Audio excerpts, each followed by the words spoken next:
I never thought a broken shop vac could start a full-blown neighborhood war. But that's exactly what happened. It was a quiet Tuesday morning in my suburban HOA neighborhood, the kind of place where nothing exciting ever happens. Identical houses, perfect lawns, white fences, the illusion of peace. I just finished cleaning out my garage. Old paint cans, rusted tools, broken stuff I'd been meaning to get rid of for months. Among them was my old shop vac. Now this thing wasn't slightly damaged. It was dead.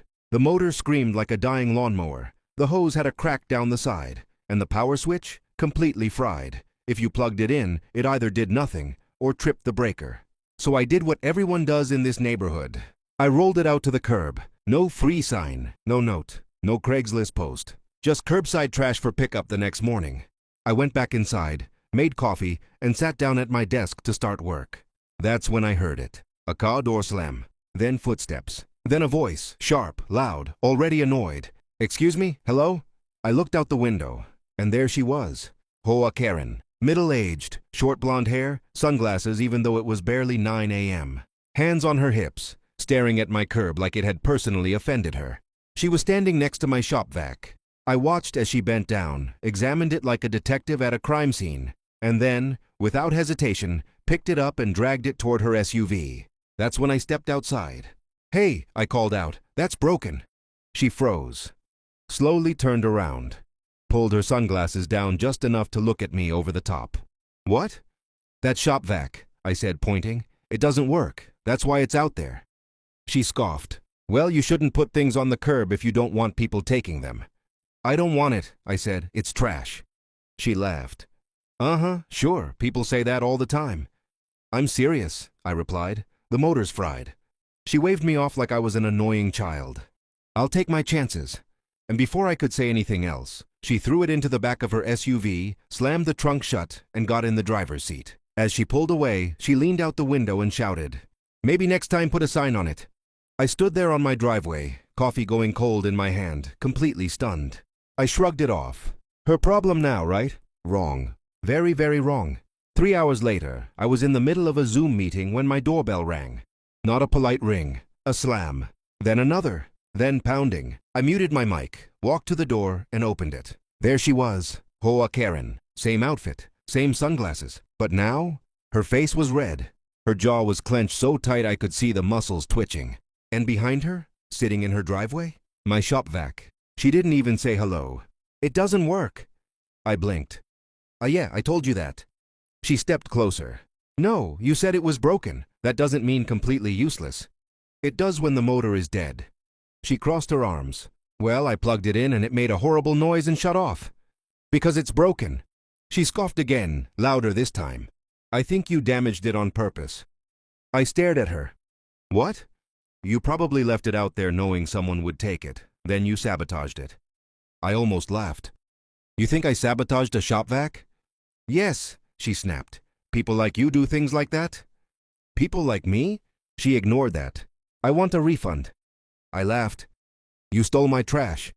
"I didn't steal anything," she shouted. "It was on the curb." "It was broken," I said again, slowly. "You took it anyway." She jabbed a finger into my chest. "You are responsible for misleading me." I stepped back. "You're responsible for taking something you didn't ask about." Her voice went up another octave. "This is unacceptable. I'm reporting you to the HOA." "For what?" I asked. "For fraud." I actually laughed this time. "Go ahead." She huffed, spun around, and stormed off toward her house. As she walked away, she yelled over her shoulder, "You'll hear from me." I closed the door, shook my head, and went back to my meeting. I thought that was the end of it. I was wrong again. The next day, I received an email. Subject line, HOA violation notice. I opened it. "A complaint has been filed regarding the improper disposal of household equipment and misleading placement of non-functional items." I stared at the screen. She actually did it. I went outside to get the mail, and there she was again, standing with 2 HOA board members like she was leading a police investigation. One of them cleared his throat. "We've received a complaint," he said, "about a shop vac." Karen crossed her arms, smug. "He put a broken machine on the curb without labeling it.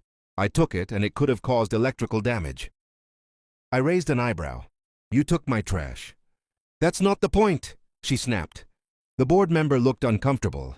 "Technically," he said, Items placed on the curb are considered abandoned property. Karen smirked. Exactly. But, he continued, there's no rule requiring residents to label broken items. Her smirk vanished. And, he added, once you removed it, responsibility transferred to you. Karen's face turned purple. So you're saying this is my fault? I'm saying, he replied carefully, that there is no violation. She lost it. This is outrageous. She pointed at me. He's disrespectful. He's hostile. He endangered my home. With a broken shop vac? I asked. She screamed. I want him fined. The other board member shook his head. Ma'am, please lower your voice. She turned on him. Don't tell me what to do. The meeting ended right there. Karen stormed off. But she wasn't done. Not even close. 2 days later, I saw a familiar SUV parked outside my house. Karen. Again. This time she was dragging the shop vac back toward my driveway. I stepped outside. What are you doing? She grinned. I'm returning your property. You already took it. And now I don't want it.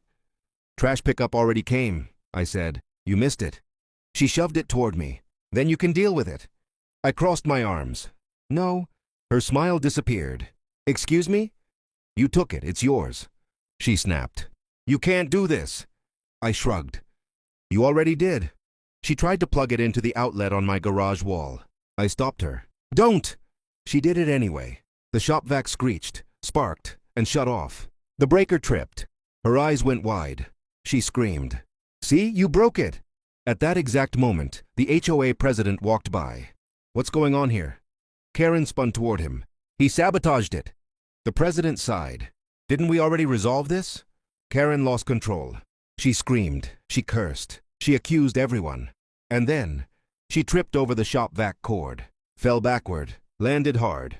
Silence. Then laughter from multiple neighbors who had come outside. Karen stood up, humiliated. The president shook his head. This is over. Take it to the dump.